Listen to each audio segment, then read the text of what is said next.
Assalamualaikum, salam sejahtera untuk kita semua.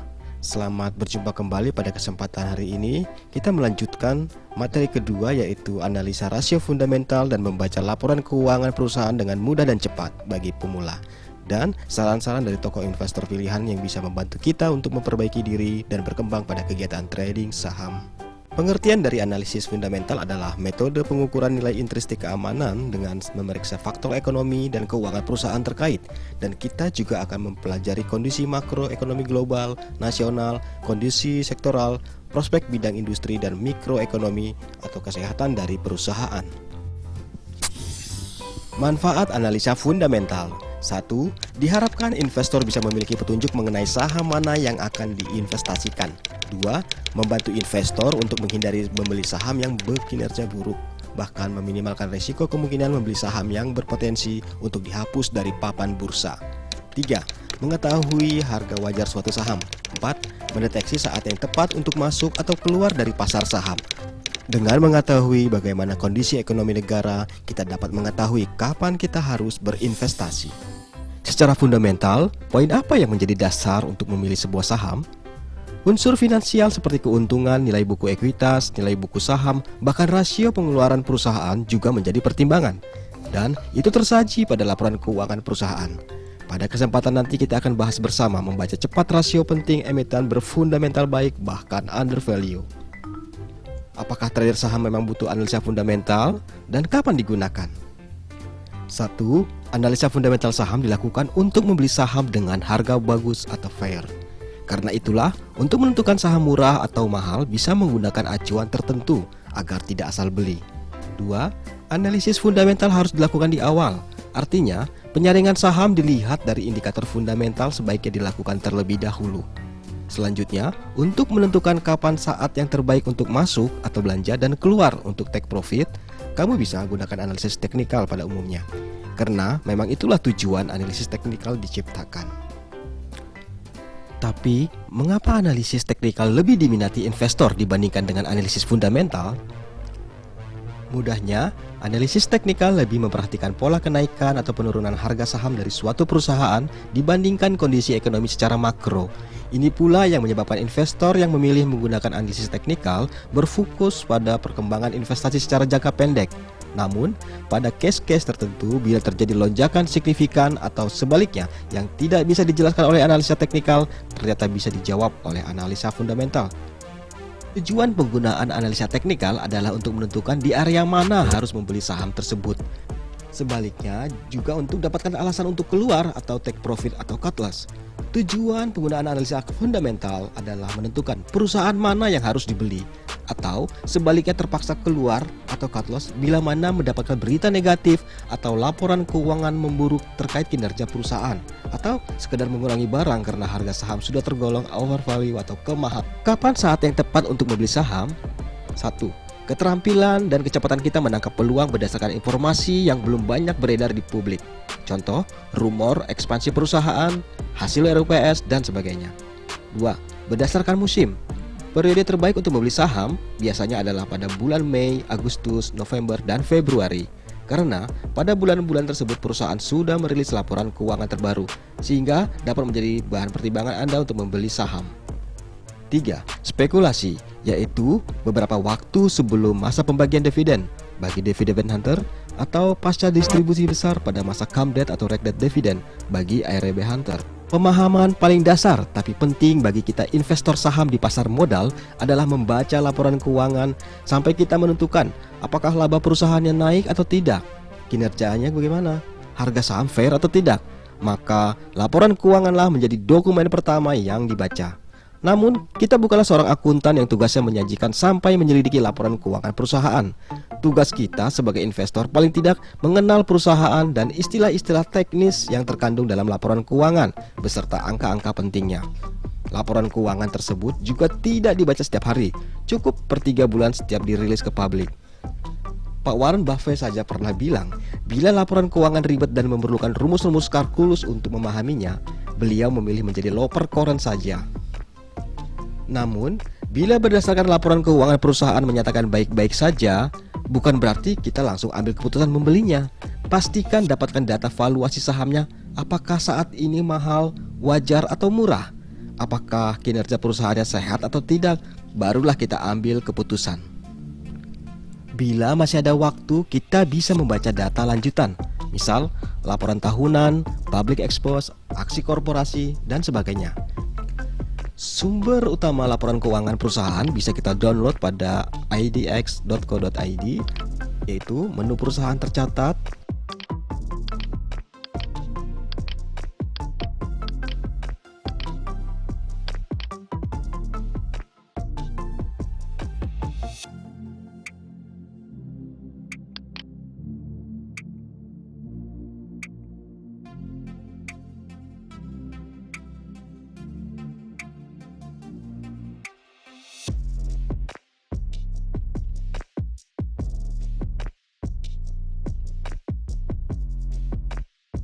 atau mengunjungi website perusahaan tersebut pada bagian Investor Relation, Financial Report, lalu pilih kuartalnya.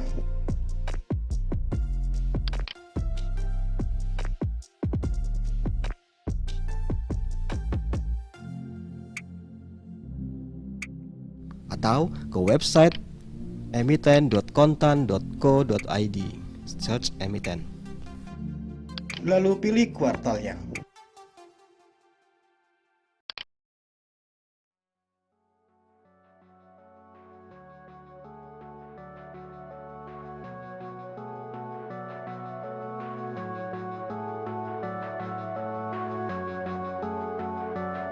Susunan laporan keuangan umumnya tersusun menjadi 4 bagian penting.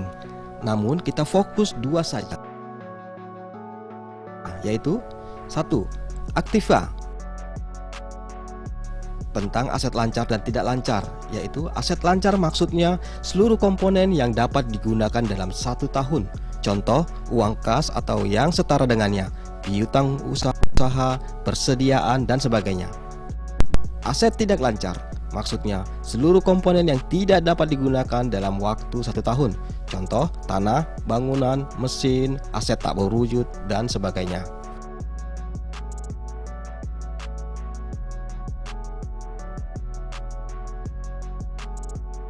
2. Pasiva, tentang liabilitas atau hutang, dan ekuitas atau modal, yaitu liabilitas lancar, maksudnya kewajiban perusahaan untuk melunasinya dalam tempo 1 tahun. Contoh, pinjaman bank jangka pendek, utang usaha kepada perusahaan lain, dan sebagainya. Liabilitas tidak lancar, maksudnya kewajiban perusahaan untuk melunasinya dalam tempo 1 tahun. Contoh, pinjaman bank jangka panjang, obligasi, dan sebagainya. Equity, yaitu modal perusahaan yang terbagi menjadi 1. Modal dari pihak luar dalam bentuk investasi saham, istilah pada laporan keuangan, tambahan modal di setor. 2. Saldo laba adalah sisa keuntungan perusahaan tahun lalu yang digunakan kembali untuk ekspansi bisnis yang akan datang, istilah pada laporan keuangan, return earnings. Aset adalah liabilitas atau hutang di jumlah equity atau modal. Data ini terdapat pada halaman balance sheet.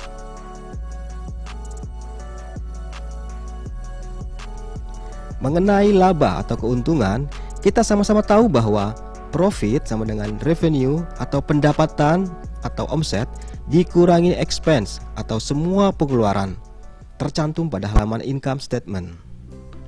2 indikasi laporan keuangan perusahaan tergolong baik dan menarik bila NPM dan EPS naik. Perhatikan net income margin atau NPM pada kolom profitability di case stat online trading kita masing-masing. Bila nilainya besar dibandingkan emiten di sektor yang sama, tentunya sangat menarik bagi investor. Yaitu 1. Rumusnya laba bersih dibagi pendapatan. 2. Perusahaan sektor manufaktur atau memproduksi barang misalnya, idealnya margin laba bersihnya mendekati 20%. Kalau sektor dagang atau hanya mendistribusikan barang, margin laba bersih mendekati 10% sudah cukup baik. Teknik membaca laporan keuangan dan mengambil keputusan yaitu pada lembar laporan laba rugi. dan mengarah ke angka laba periode berjalan atau 9 bulan, coba bandingkan periode yang lalu dan saat ini. Langkah selanjutnya ke angka total ekuitas, yaitu aset bersih atau modal. Apakah terjadi peningkatan? Indikator tambahan lainnya yang menarik dan kita tidak perlu mendownload dari laporan keuangan perusahaan resmi, cukup melihat pada online trading kita masing-masing atau info key statistik RTI bagian corp action dan liquidity. Seperti 1. Membayar dividen 20% sampai dengan 30% bahkan lebih dari laba bersih perusahaan setahun. Catatannya, beberapa emiten memberikan dividen tinggi bahkan diberikan setahun 2 kali. Memang sangat menarik investor. Namun, mendapatkan kritik kalau pergerakan harga sahamnya cenderung lambat dan alurnya sideways. Contoh saham Sido, Demas. 2. Bagi investor dividen hunter yang sudah akumulasi saham beberapa bulan, jadi tidak takut terkena dividen trap saat melewati cum debt dividen. 2. Liabilitas atau hutangnya kecil atau maksimal sama dengan nilai ekuitasnya. Kecuali perusahaan konstruksi, perbankan dianggap wajar bila total hutangnya sangat besar. Catatannya, debt to equity ratio atau DER di bawah 100% itu masih baik, tapi di atas 100% patut dipertanyakan. 3. Current ratio-nya lebih besar daripada DER atau hutangnya. online trading kita masing-masing atau data RTI. Key statistik CR-nya itu lebih besar daripada DER. Rumusnya, aset lancar dibagi kewajiban atau hutang lancar jangka pendek. Lalu aman, terhindar dari risiko gagal bayar, jatuh tempo, atau kejadian luar biasa. Jadi, rasio-rasio apa saja yang menjadi penilaian pada fundamental perusahaan? Terdapat 6 rasio penting fundamental perusahaan, yaitu EPS, PER, PBV, ROE, DER, dan dividend yield. Tapi kali ini kita sederhanakan untuk memilih 4 rasio terpenting saja, yaitu ROE atau Return on Equity, yaitu tingkat pengembalian investasi. Rumus ROE yaitu laba bersih sesudah pajak dibagi ekuitas pemilik saham dikali 100. Kistat ROE ini dikatakan indikator paling dasar dan penting analisis fundamental. Bila ROE bagus, kemungkinan besar yang lain-lainnya juga bagus karena return saham terhadap modal tinggi. Bila nilainya 10% lumayan, 20% ke atas sangat baik. Sebaliknya, kalau di bawah 10% bisa berarti perusahaannya tidak menguntungkan. Tidak banyak perusahaan TBK di Indonesia yang ROE-nya di atas 20%. Makanya diminati investor karena perusahaan dinilai mampu mengelola modalnya menghasilkan laba besar. Caranya membandingkan ROE kepada emiten di sektor yang sama atau sekedar membandingkan ROE di periode sebelumnya. Tips: harga saham komoditas batubara, CPO dan lainnya terpengaruh oleh harga internasional. 2. EPS atau earning per share. Net profit dibagi lembar saham, yaitu laba bersih perusahaan yang dibagi per lembar saham. Apabila EPS naik dari tahun ke tahun berarti bagus, pertimbangan menarik untuk investor jangka panjang. Namun bila EPS naik turun antara tahun ke tahun, cocok untuk trader short atau middle term. PER atau price to earning ratio, yaitu harga saham dibagi EPS. Rasio yang menggambarkan harga perusahaan dibandingkan dengan keuntungan atau laba yang dihasilkan perusahaan tersebut atau EPS. Perbandingan PER lebih baik disandingkan antar emiten di sektor yang sama. PER yang rendah Tapi semakin meningkat, banyak diminati investor. PBV, price to book value, yaitu mahal atau murahnya suatu saham. Harga saham dibagi nilai buku saham. PBV adalah rasio saham terhadap nilai buku perusahaan. Digunakan untuk melihat seberapa besar kelipatan dari nilai pasar saham dengan nilai bukunya. Investor tentu memilih emiten dengan PBV yang masih rendah atau di bawah 1 kali. boleh diperbandingkan pada emiten di sektoral yang sama untuk memastikan apakah terjadi kenaikan atau penurunan sendiri atau kolektif secara bersamaan. Nah, sekarang kita kumpulkan beberapa emiten di sektor yang sama untuk bahan evaluasi kita.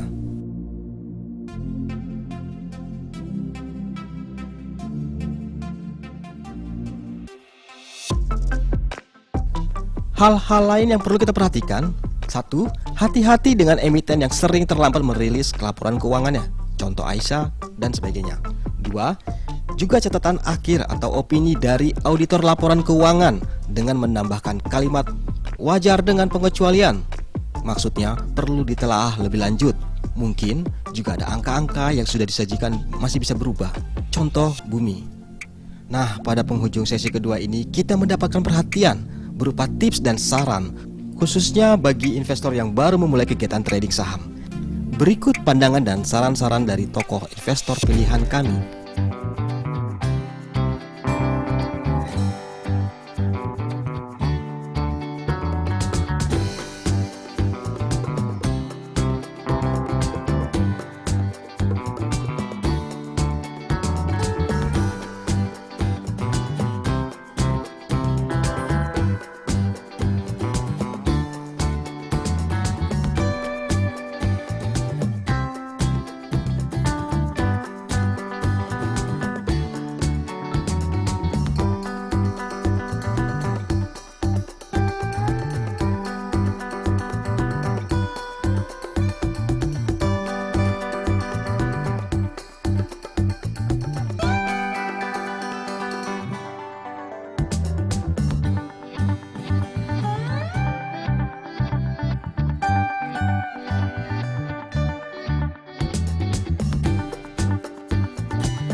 Terima kasih atas perhatian dan kontribusi sobat trader sekalian. Kritik dan saran yang membangun boleh dicantumkan di kolom video kami di bawah ini. Dan jangan lupa klik like dan subscribe pada channel YouTube kami. Assalamualaikum dan salam sejahtera untuk kita semua.